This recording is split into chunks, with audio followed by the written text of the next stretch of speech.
Martin after that. One baseball and one college basketball game. And Carmine Bianco with 2 NHL games. Teddy Covers is my co-host. He's got his big game breakdown. I'm thrilled to be back, Teddy. I know you missed Steve already.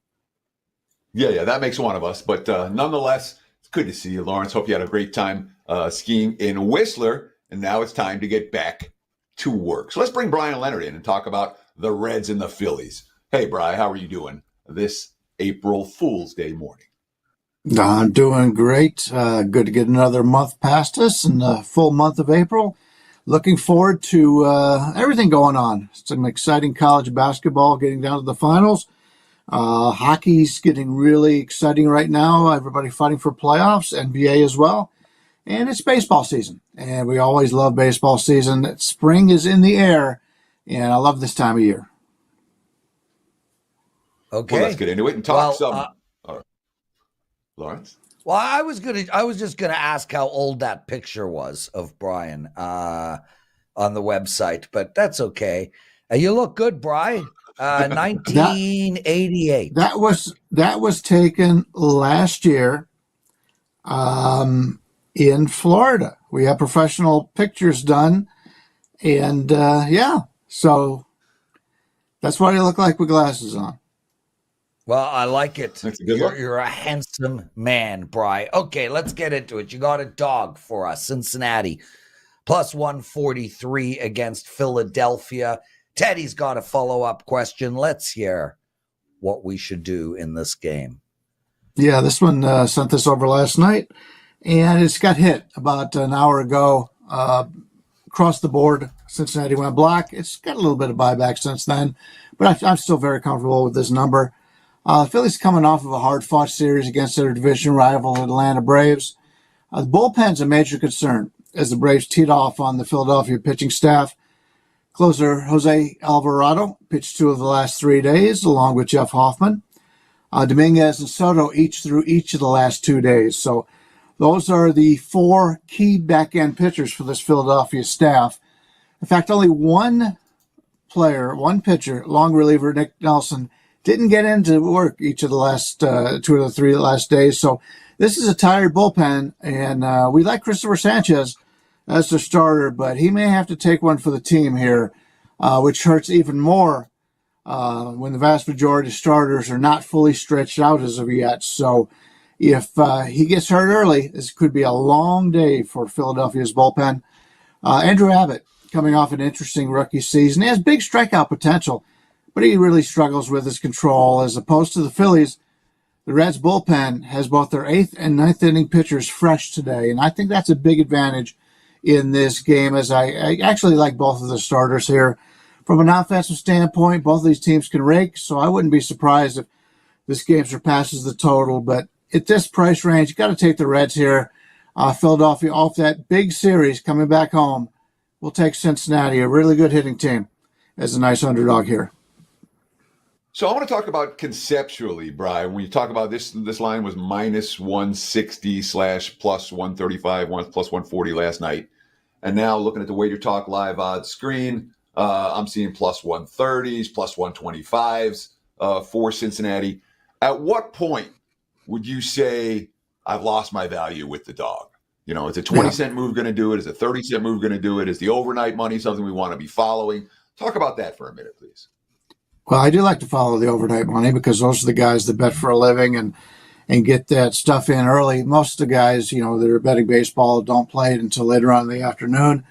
A lot of the starting lineups aren't listed as of yet, so it's a lot of people trying to run their numbers and going in with the starting lineups that they expect to have. So everybody's going to have a little bit of a difficulty in that until you know exactly what the starting lineup is. But I set this at 120. 120 is the time where I'm getting off of the Cincinnati game. Everything in baseball, just like everything else I bet, is all value driven. And once we get to plus 120, that's about what I made it. So I expect that to be out of our range at that point. But it has moved, but I think we still have a little bit of value in that regard. And I do want to point out that both of these plays today that I've released are both my free plays. These are not my paid plays for the clients. It's $9 day special for everybody today. And I've got 3 separate plays up for the $9. So really, if you buy that, you're getting 5 of our best bets for today. Yeah, Teddy, April Fool's Day, we got a promo going on at WagerTalk Daily packages, $9. If the all access pass, normally $29 is only $17, which happens to be my favorite number for no apparent reason. But true story, 17 is the number that I have worn on my hockey jersey for many, many years. Okay. I'm back from my trip. We'll talk about it in What Did Bettors Learn. We got one more game to go through with Brian. St. Louis and San Diego, minus anywhere from 107 to minus 115. If you look at the Wager Talk live odds screen, Brian, how do we bet this game?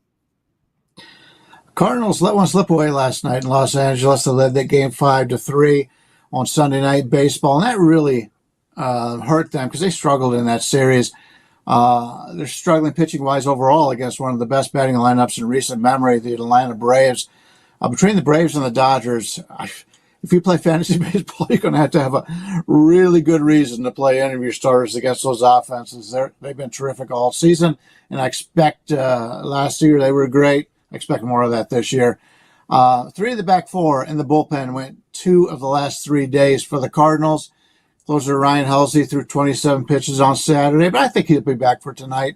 But 27 pitchers out of a closer is a little bit high. But number 5 starter Kyle Gibson's going to make his Cardinals debut tonight. And in fact, you take a look at this Cardinals lineup from a starting pitcher standpoint. They got a lot of retreads on this team, which is one of the reasons why a lot of people don't like the Cardinals. They just don't have that young pitching from the starters that a lot of the other teams do.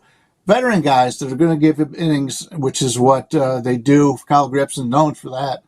But he's a journeyman who eats up innings, but they've been unproductive innings as of late, which is why he's been bouncing around from team to team last few years of his career. As you know, I was on here the last couple of weeks talking about over-unders. We bet against the Padres in the season preview video, so we're not enamored overall with this club, but I talked betting value on the last video, and I think that's where the betting value is here. It's on San Diego. Matt Waldron isn't a big strikeout pitcher like the other guys in this rotation, but he has posted exceptional advanced stats in his opening season. Only 4 Cardinals have faced him in the past for a total of 9 at-bats. That should give him a nice advantage here in this matchup against St. Louis. The bullpen should be in good shape with only De Los Santos pitching likely not pitching today. He came over from Cleveland. This looks like a solid bullpen, despite Josh Hader no longer being there. The Padres should be the favorite here, and I believe you're laying about minus 101 right now. So we'll take San Diego, the wrong team favorite in my opinion. So, I mean, the Padres lineup's been crushing it. You know, they've gone, they won the first game in Korea, stayed under. Since then, it's 5 straight overs for San Diego and a lineup that scored more than 40 runs during that span. If you were looking at this game from a total standpoint, would you look over? Would you look under? Do you think side and total are related at all in this ball game, or is this just let's fade St. Louis on a day where their bullpen probably isn't right? Yeah, I don't think I have anything on the total. I've read some things before the season started. And I went down to Florida, and I noticed the same thing myself on a limited basis. But they changed the baseballs every single year. And the way they were moving in spring training, a lot of hard-hit shots, a lot of long fly balls. So I mentioned that to a couple guys last week, and sure enough, the overs have been hitting like crazy. I'm not enamored with the San Diego offense. The lineup, I've got 6 guys that are pretty good. One guy's decent, he's got a decent future. But they got 2 guys who shouldn't even be starting in Major League Baseball playing out there right now. So not enamored with this offense, but I do like him in this situation here against the Cardinals bullpen. But yeah, a lot of teams have looked a lot better offensively than what they normally would be. The ball's flying right now, and it's not even gotten warm yet. So we could be in for one of those years where the overs hit for a long time before the lines makers and sports betting public makes those advancements in their numbers. Brian Leonard joining us, everyone. You're watching Wager Talk today. Lots of show ahead of us. Drew Martin, Carmine Bianco. As we spoke about, it is we're running an April 1st special today. $9 for any single play, $17 for an all-access package. Brian, what do you have going for our clients today? Brian? Did we lose? We lost Brian? Yeah. Okay, there we go. Well, some plays. Let's put it that way, Teddy. What do you got going, brother? I'm going to look at Brian's page right now so we can promo him before he goes. Okay, well, you're better than me, dude. He has a Monday MLB Best Bet 3-pack up right now. And, of course, everything discounted today. In fact, Brian's got that for just $9 for that 3-pack. So get on board right now over at WagerTalk.com and get Brian's 3 MLB Best Bets for tonight. There we go. Excellent stuff. What did we learn in the wonderful world of sports betting? Oh, we got to talk about NC State. We have to talk about when NC was the State. last 11 seed? When was the last 11 seed in the Final Four? Do you know? I don't. Last year. Last year, okay. Yes, 2023. So when I first moved to Vegas, this is what I learned in terms of NCAA tournament betting strategy.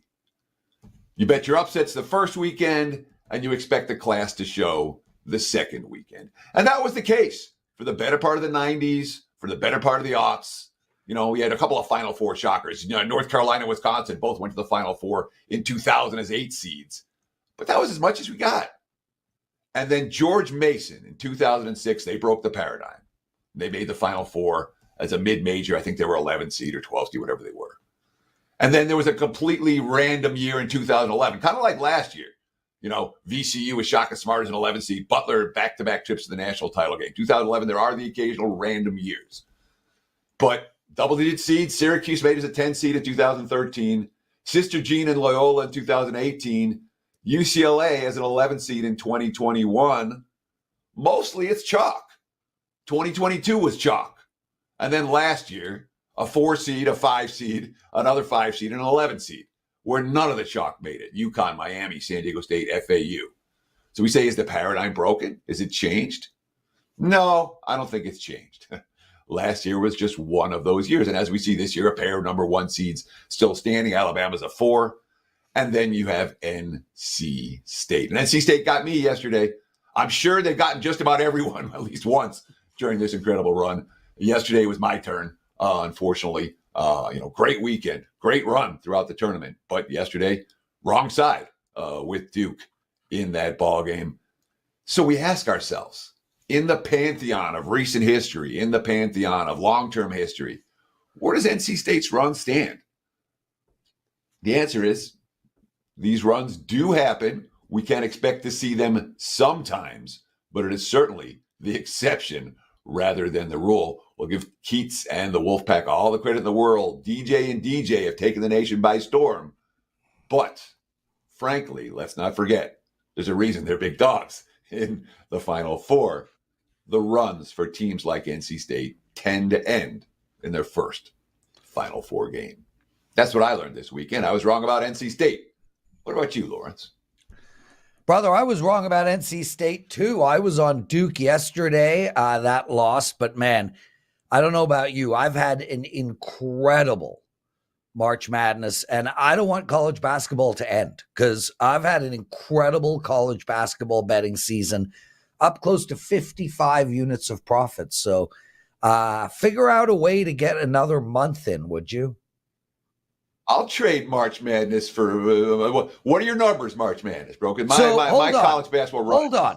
Hold on. Timeout. When did this become a competition?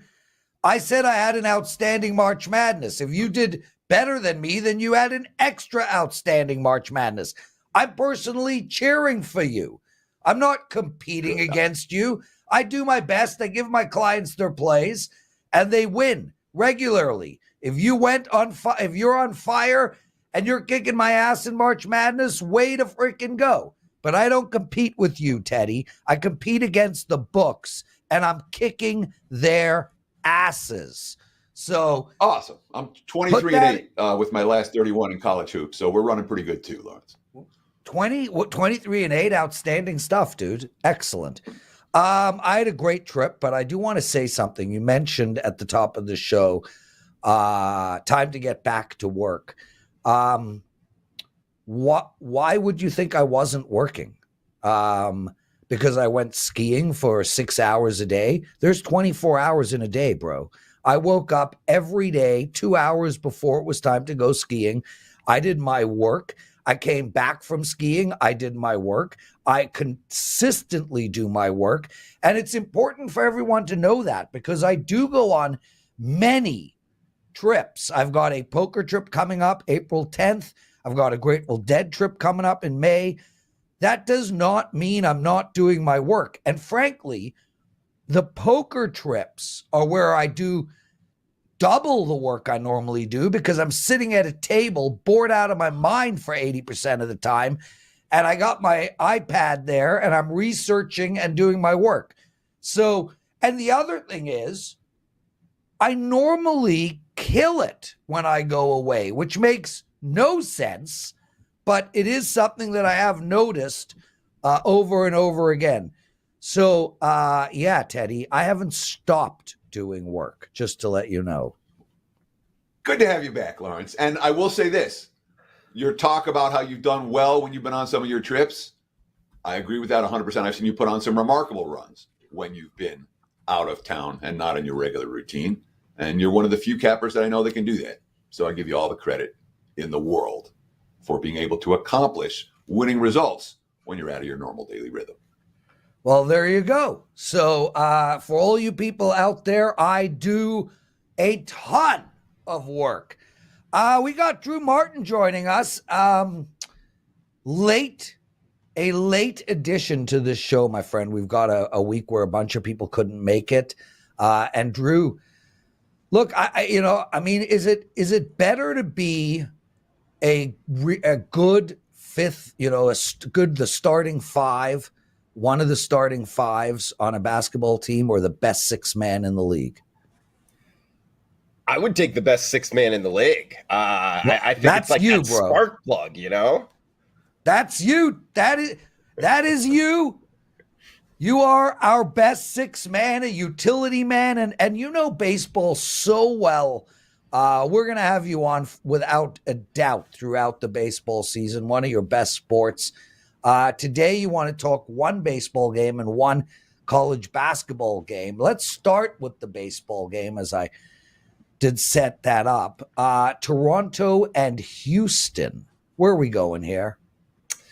The Blue Jays and the Astros here, Prez, 8:10 Eastern start. Minute Maid, kind of a hitter's bandbox, in my opinion, if you will. And two, in my opinion, good lineups. Maybe right out the gate, not as good this season. But I'd actually say that two of these lineups, I couldn't name too many MLB lineups that I would take over these two. But getting into the pitchers matchup here, Prez, we get Francis and Blanco. If you don't know who these two guys are, that's okay. I don't think a lot of people do. I didn't know much about them. I've done a lot of research this morning about them. But just to give you a little recap here, 28-year-old, this is Francis, the Blue Jays pitchers, 28 years old, 1 year of MLB service to date. And he's mostly a reliever. So this is going to be one of his first starts in MLB. He's a junior college guy.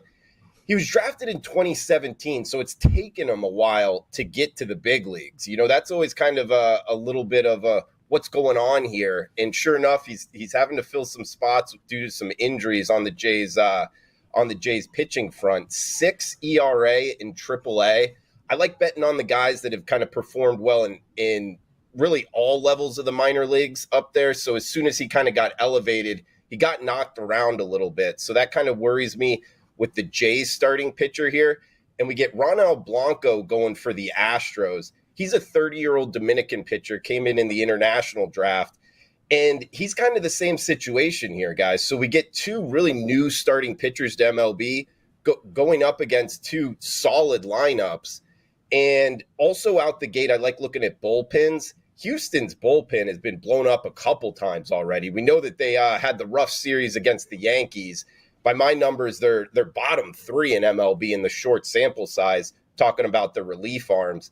And lastly here, guys, do want to bring up a macro trend, something that I think we can get out in front of and make a little bit of money maybe in the first month of baseball. 34 overs, 19 unders. So that's 53 games in, and we're already 64% to the over. Baseball, they change the ball a lot. I think there's something to this, something to watch. From living in Costa Rica, the baseballs are actually made in Costa Rica. They're really quiet about what they're doing with it. Well, right out the gate, we're seeing overs at over a 60% clip. That's not something I'd step in front of. So I'll ride that trend. We get a 9 here as the total, minus 140. That's the Astros as the home favorite. But I like it totals-wise, guys. You're looking for something on the bases tonight. I would go Blue Jays and Astros up and over. So Brian Leonard, too, was talking about the fact that it seems like the balls were carrying. He said when he was at spring training down in Florida that there were some those in the know, those who are paying attention were saying, look at some overs early in the season. And obviously that's been the case so far. That being said, the Astros haven't cashed an over yet. The Astros bats are as cold gets to open the season. Doesn't that worry you at all in this one with Houston not hitting? That's why they're over so far this in 2024. Sure, Teddy. Yeah, that is something that is of concern. It's the reason it's not on my client card, and I'm talking about it here on WagerTalk Today, being the reason that their bats are not hot right now. So stepping in front of that could be a little bit of an issue. But yeah, to your point on Brian Leonard, he's a baseball bettor that I respect his opinion. So to hear him kind of in the same boat as me in terms of looking more overs than unders, I guess that's something that I on our side for the over, I guess, in my opinion, I would take that over the Astros cold bats out the gate, TC. Drew Martin, it is $9/$17 Monday. It's April Fool's Day. Teddy and I have nothing planned on April Fool's Day. What do you got? Well, like as one of those stupid practical joke things. No. I want no part of practice. Isaac told me to be prepared today, and I'm not looking forward to it. Oh, maybe you'll have a story for us tomorrow. Shoot it. So I have, the worst. So April Fool's joke. He takes this is when he was a little, but he takes the garden hose, sticks it in the doggy door, and turns it on, thinking that it'd be funny to flood the house. Yeah, I caught it when it was about a quarter inch from the outlets, and the whole it was flood city. It wasn't pretty. So yeah, we avoid April Fools since then. Yeah, well, it was kind of funny, I guess, in retrospect. On that note, guys, put up in the chat, put up in the comments section what type of April Fools you guys do if anything happens in your house or at work, etc., etc. It's just to me, it's just headspace. It's thoughts that I don't really care to have. Like I'm too old for this shit. Anyway, Drew. Bingo. What do you got planned for the clients today? And then we'll get into your college basketball. I got an NIT game up. The $9 thing I heard you guys talking about beforehand. So yeah, you can catch that 6-0. College basketball sides run here. And I also heard you guys talking about college basketball. I see Teddy up there on the rankings. I'm kind of nipping on his heels. So seeing it well, Prez, for whatever reason, the good, the bad, the ugly. I've learned over the years of doing this as my straight job. I'm a streaky bettor, guys. And it's not necessarily a compliment. It's not something I'm looking to do. Because when I'm not seeing it well, it obviously doesn't go well. But when I am seeing it clearly, get the heck out of my way, Prez. Get off the tracks when the train's coming through type deal. And I'm seeing it well right now. Drew, let's talk about that for a second, because I also am a streaky bettor, and I hate it. I would so much rather go 2-1, 3-2, 1-2. Instead, I go 17-3, pick up a whole lot of clients, and then go 2-8. It's been like that forever with me. When I'm seeing it, I'm rolling. When I'm not, it's a disaster. Do you feel the same, Teddy? Do you consider yourself a streaky bettor, or are you more consistent? No, I'm as streaky as anybody. I think we all are. All right. I mean, you like to be consistent. I like to think of myself as consistent because at the end of the day or the end of the year or the end of the month or whatever, usually we show a profit with what we do. But yeah, it's a roller coaster. It's not that this isn't anything new that if the guys are watching, they've heard us talk about this many times. What you try to do is minimize the losses and maximize the winning streaks. And all three of us are running good right now. Let's maximize. Now's the time. Yeah, I haven't lost a baseball game yet, Drew. Good for you, He Prez. hasn't won one either. I haven't won one He's yet. 0-0. But I got my April first Fools. two going today. I got my first two baseball bets going today. I'm excited, man. I got a 4-pack for the client, $17. Drew, we do have college basketball on Tuesday night. Indiana State is what you're going to be talking about. They are playing Utah. The line is -2.5. Can you throw anything in on the LSU game going tonight? That's going to be a sexy game, and I don't mean that from a female perspective. That could be the first women's basketball game I ever watch. Anyway, Indiana State, what do you got? You won't. No, I am. I want to watch that game. I'm excited about the LSU Iowa female game tonight. Female game. What is wrong with me? Take over, please, Drew. Well, Goat Tag is there. Yeah, guys, 7 o'clock Tuesday night, NIT Final Four. NIT's been good. 163.5 being the total, -2 in the hook. That's Indiana State, the Sycamores, as the short, quote-unquote, home favorite. I say that because, guys, the NIT Final Four is now in Indianapolis, Hinkle Fieldhouse, home of the Butler Bulldogs, by the way, Indiana's basketball cathedral, if you will. I'm getting into this because it's just an hour drive from Indiana State's campus. And I actually did go through, did the whole Google Maps thing. It's actually a 22-hour drive from Salt Lake City. So I'm going to guess there's going to be a lot more Indiana State fans there. And at this point in the NIT tournament, I don't think that, motivation is a huge part of the handicap. It can be early in the NIT tournament, which we used to some success. But at this point, I think both teams motivated to be there. You want the trophy in the trophy case at this point in the season. But I just think Indiana overall, put that in our back pocket in terms of like the atmosphere. But this is the number one field goal percentage shooting team in the country, guys. This is a really good team that won the Missouri Valley regular season, 31-6 on the year. They lost to Drake in the tournament championship game and were left out of the NCAA tournament. That's why they find themselves here in the NIT. They've played well in this tournament, obviously making it to the Final Four, up against the Utes here, who have made it themselves. You got to give them credit. But a team that was under 500 in Pac-12 play, and a team that was just 5 of 10 from the free throw line their last time out. I mean, compare that to Indiana State, 20 of 27 in their last game. They get to the line more. They hit their free throws at an 80% clip. That's one of the best in the country. Utah just 65% from the charity stripe.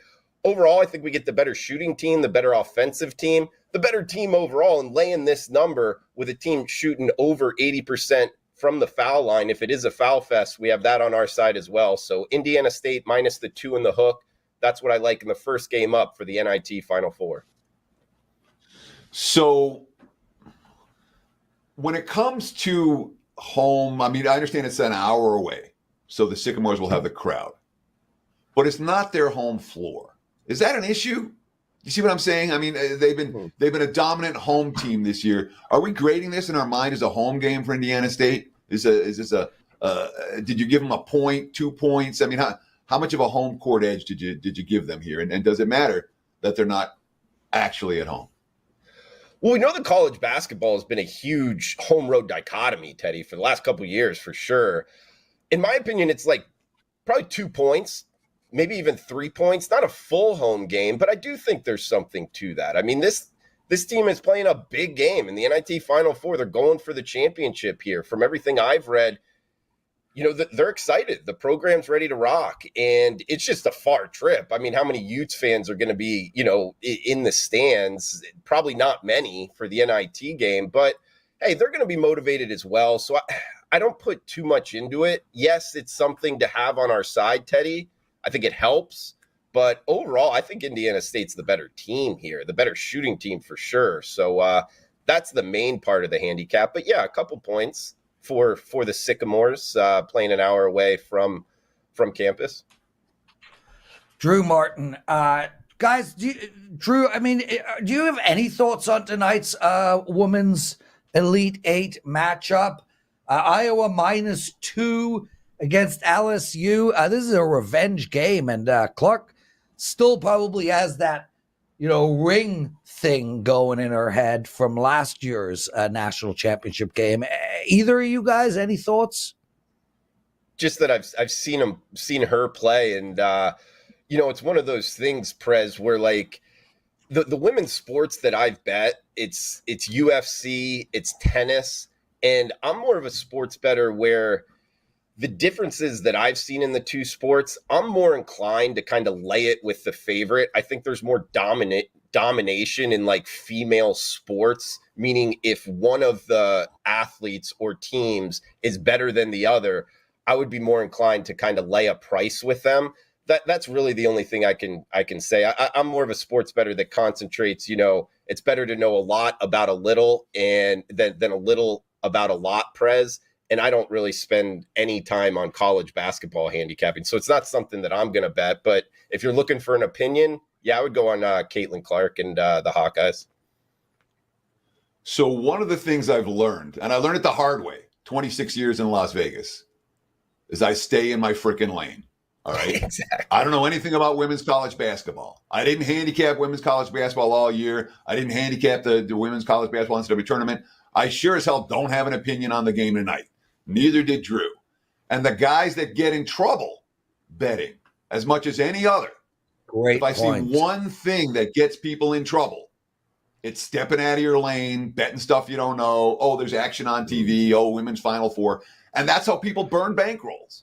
If you stay in your lane and you bet what you know and you don't get caught up in looking for, oh, I got to have action on some game I don't know anything about, you don't have those bankroll burners. So I don't even look at games like this. I could care less. I'm going to stay in my lane. That's what works for me. Teddy, that's such a great point. Such a great point. And so true, especially, when you're going to Vegas as like a recreational bettor and the game is on, and you're like, I got to bet somebody. And you know the name of one person on the team. So that's the team you bet. Drew, outstanding work, man. We love having you on. Incredible guest and a better host. What is on schedule for you hosting and guesting wise this week? Let's see. I'm going to be on the college basketball show here in at 2:00 Eastern time. So that's on my schedule here. And then I believe that's it in terms of the WagerTalk YouTube channel. So catch me at 2:00 here, college basketball show, getting you ready for the Final Four. Excellent stuff, Drew Martin, everybody. Teddy covers. Still tons to talk about. We got your big game breakdown, Carmine Bianco with 2 NHL bets. And if we get to 100 likes, I've got 3 hockey bets to give out on this show. So let's start with you, brother. Your big game breakdown. What do you got for us? Big game breakdown, Monday night NBA, and this is a meaningful game. The New Orleans Pelicans and the Phoenix Suns. Right now, looking at the WagerTalk live odds screen, I'm seeing New Orleans -1.5, a little bit of Pelicans money. We've seen a little bit of under money as well, total down to 223.5. Both these teams are coming off losses, which makes the game even more interesting when we talk about playoff positioning in the Western Conference. And of course, these teams are 5, 6, 7, right in that range right now. So when we talk about staying out of the play-in game, it's a very meaningful game for both of these teams. Pelicans, head coach Willie Green, after the loss to the Celtics on Sunday, and again, they played Oklahoma, Milwaukee, Boston last 3 games, Oklahoma City.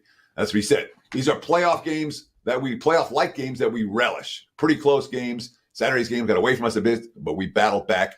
And this is what you want. You want an opportunity to play against the best teams, see where you stack up as we continue to prepare. That being said, the only one they beat was Milwaukee, and the Bucks didn't really play that well in that ball game. And of course, it's a Pelicans team. Boston upped their intensity the other day, and New Orleans had no answers. I watched the game against the Celtics, and it wasn't pretty at all. And again, you don't want to overreact to one game. But that was a game where they needed Brandon Ingram. When New Orleans steps up in class, when they're playing the better teams, they need their full complement of superstars. And Ingram's the elite scorer who can create off the dribble. They need him, and they don't have him right now. And it's also worth noting thoughts of key injuries that aren't going to affect the point spread, but most assuredly affect things on the floor. Jose Alvarado is out tonight. He's the defensive stopper for Durant or Beal or Booker or Gordon or Allen, any of the 5 elite three-point shooters that the Suns have. Phoenix, wildly inconsistent, all right? They win, they lose, they play great, they look awful. Well, they're coming off an awful game. I mean, they got annihilated by Oklahoma City. They were never in the game, without Gilgeous-Alexander on the floor. Frank Vogel afterwards, we got to own it. We got to be better. We got to handle success better. It's unacceptable to get blown out. These games are so important. I think the Suns come to play tonight. I like them off a loss. I think they're better than New Orleans without Ingram and Alvarado. And plus 1.5 is a point spread that has me interested. Phoenix plus is the only way I would look in this one. There's your big game breakdown. Back to you, Mr. Prez. Teddy covers 29 likes still to get a daily presidential address. Carmine Bianco joining us, everyone. It's time to talk some NHL hockey. 8-9 games left for most teams. Still a lot to play for, Carm. We got a huge playoff race in the East. We've got President's Trophy situation still going on. I mean, there's a lot to play for a lot of teams, and we're going to discuss the Edmonton Oilers and St. Louis Blues. Nothing to play for pretty much for either of those. How do you like that game? What a great time to be alive.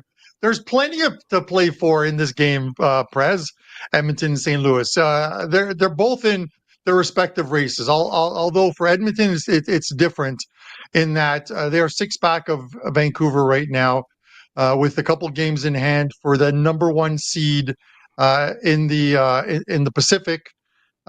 And that's a big seed because you get to play one of the wild card teams that you want to play. You avoid the Vegas Golden Knights as well in the first round.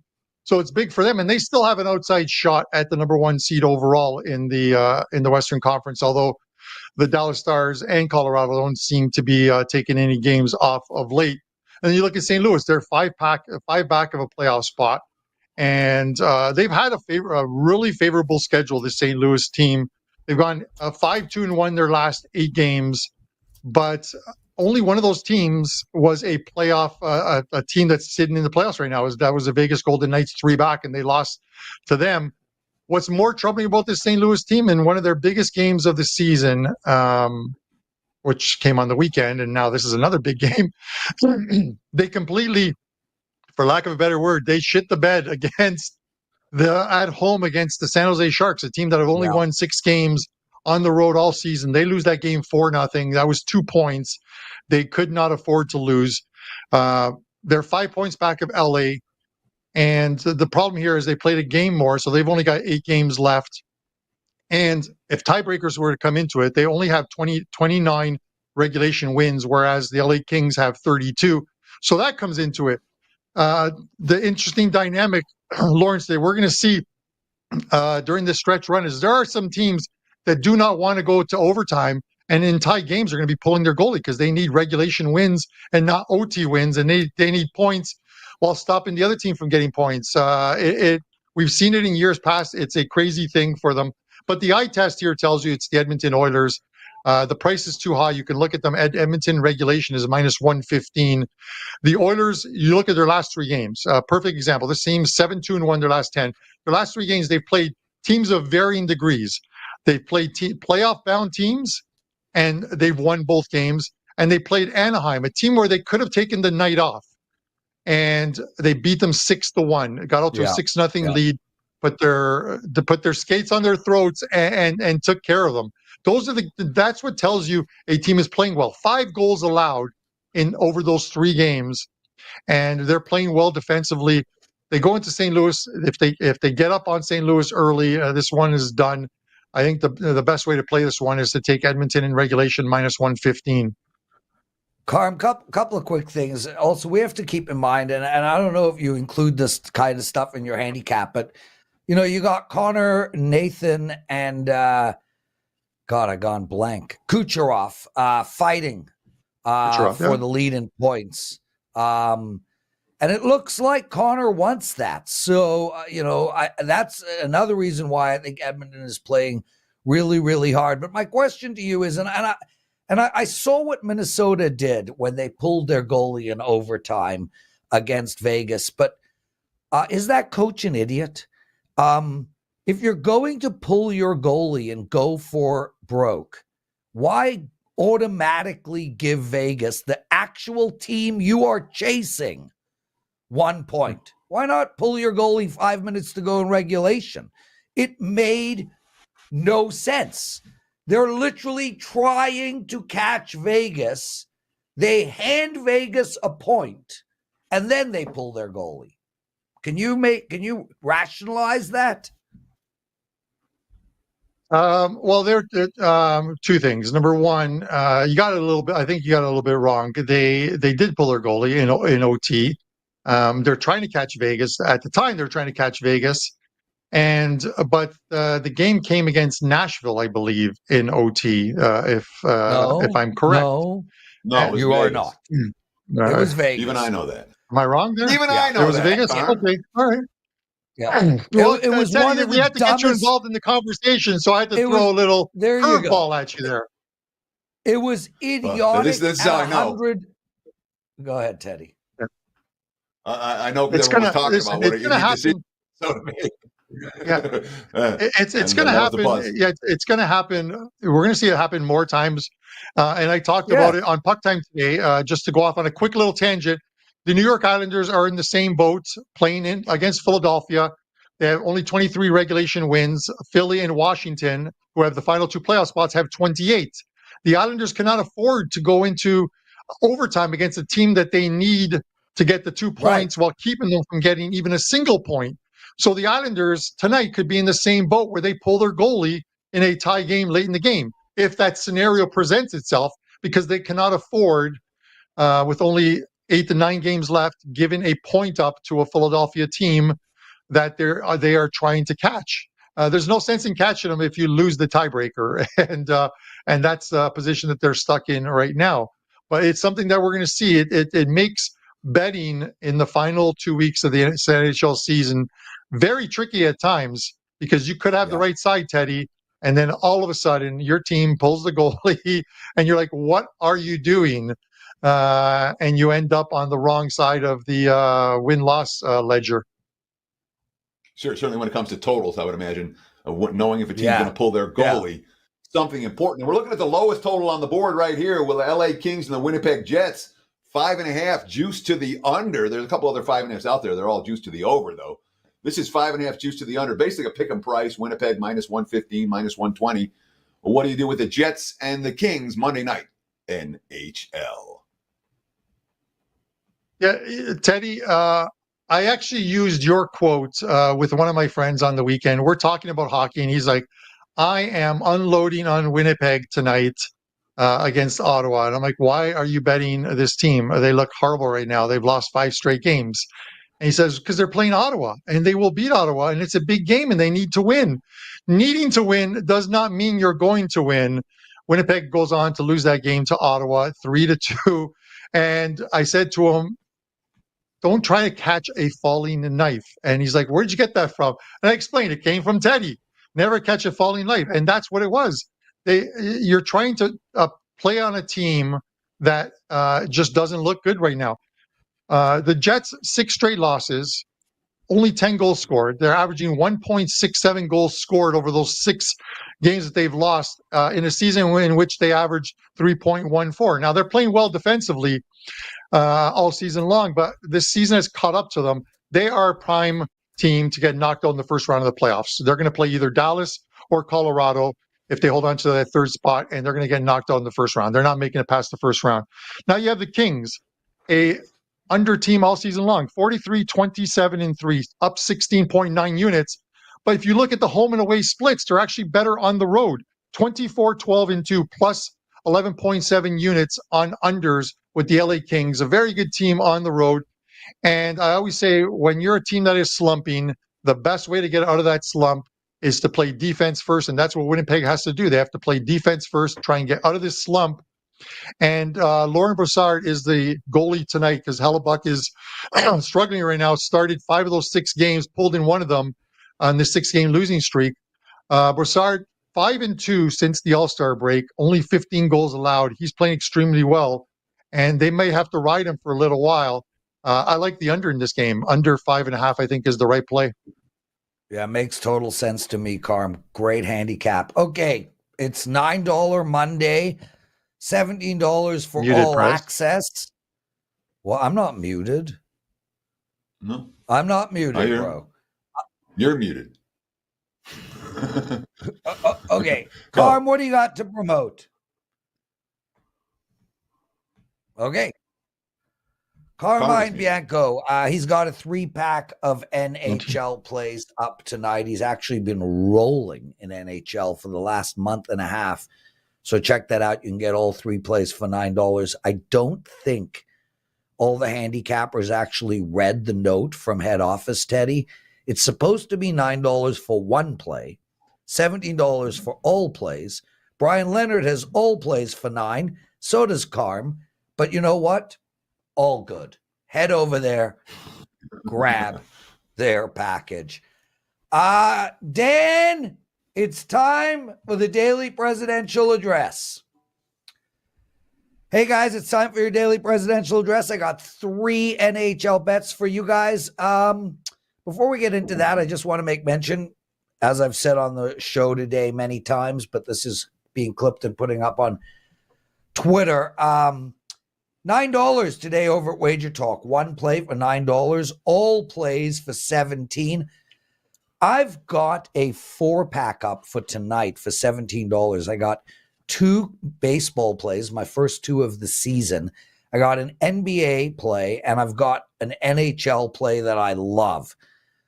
You can get that all for $17, but more importantly, my Saturday 4% best bet in college basketball is up right now. And you can get that for only $9. And that is the play you need to buy. My college basketball has been insane all year. I'm up over 50 units of profit in college basketball. I'm on a 33-18 run. I've had a great March Madness. Do not miss that play. Please take advantage of the fact that it is only $9 today. Will be $25 by midnight. Okay. Let's get into college NHL. So let's start right off the bat with the Winnipeg Jets and the LA Kings. Carmine likes the under in this game, and I totally agree with him. But I actually prefer Winnipeg here. Now, this is a team that has lost 6 games in a row and really mucked up their season, so to speak. Now they're going to get stuck playing Colorado in the playoffs. But I think they really need to start finding some winning love again. They play the LA Kings, and you know, the LA Kings are also in a little bit of a rut right now. They've lost 2 in a row, but before that, they won 4 straight games. I think it's just a really good spot for the Winnipeg Jets tonight. I like the Winnipeg Jets minus 115. The next game I like is the Detroit Red Wings. They're playing Tampa Bay, and they are plus 160. This is one of those games where there's no handicap here. Tampa Bay is on fire. They've won 8 of their last 9 games. Detroit is a mess. They've lost 4 in a row. Counterintuitive betting works, guys. This is a great spot for the Red Wings. They are 2 games out behind Philadelphia. They need to win. We're getting plus 160. They just took Florida to overtime in Florida. I like the Detroit Red Wings plus 160. And the last one I like is the over in the Leafs and the Florida Panthers game. They've gone under 9 straight games. But these two teams are likely going to meet in the first round of the playoffs, and I think we're going to have the opposite of a playoff atmosphere type hockey game tonight. I think both teams come out flying. I also think Austin Matthews will get a goal tonight.